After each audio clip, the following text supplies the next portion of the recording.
I learned a hard lesson when I was a younger man.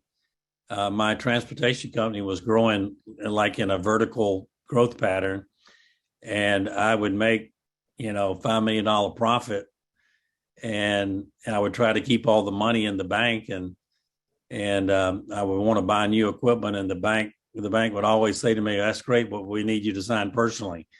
And so the more money I would keep in the bank, the more secure I was with my personal signature, the more retained earnings and so forth. So it's just a learning experience in anything that we do. We learn from one another, and we learn from experience. We learn from doing. You learn, you do, and you teach.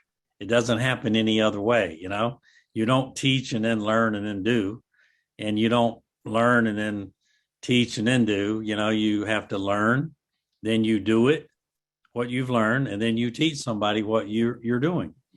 And so that's what we're trying to do here. We're trying to teach you what we've already done.